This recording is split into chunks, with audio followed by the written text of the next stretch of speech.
In a move that could revolutionize the cryptocurrency market, BlackRock has announced that it is now allowing its clients to invest in Bitcoin futures through one of its funds.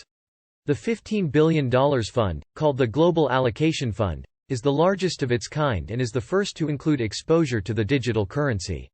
The news of BlackRock's move comes as a boost to the cryptocurrency market, which has been on a rollercoaster ride since its inception. It is seen as a sign that major institutional investors are starting to take the asset class seriously, and could help to further legitimize it in the eyes of many investors. The decision by BlackRock to allow Bitcoin exposure in its Global Allocation Fund is a significant step forward for the cryptocurrency market. It is the first time a major financial institution has approved the digital currency for its funds, and it could open the door for other firms to follow suit. What does this mean for investors? The inclusion of Bitcoin in BlackRock's $15 billion fund is a major endorsement for the digital currency, and could provide a much-needed boost of confidence to investors.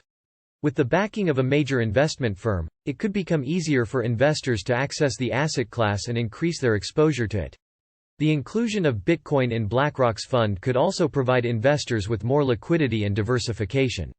By adding the digital currency to its fund, it could help to provide investors with exposure to an asset that is not correlated with other investments, such as stocks and bonds.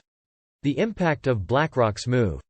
The inclusion of Bitcoin in BlackRock's Global Allocation Fund is a significant step forward for the cryptocurrency market. It could open the door for other institutional investors to follow suit, and could help to further legitimize the asset class in the eyes of many investors. It also could help to increase liquidity in the market, as more institutional investors start to invest in the asset. This could help to reduce volatility and provide greater stability to the market, which could be beneficial to both investors and traders. Finally, the inclusion of Bitcoin in BlackRock's fund could help to increase the asset's price. As more institutional investors start to invest in the digital currency, it could drive demand and potentially lead to a higher price. Conclusion. BlackRock's move to allow Bitcoin exposure in its Global Allocation Fund is a major endorsement for the digital currency and could be a catalyst for broader acceptance of the asset class. It could open the door for other institutional investors to follow suit, and could help to increase liquidity and reduce volatility in the market. Ultimately, this could be beneficial for both investors and traders alike.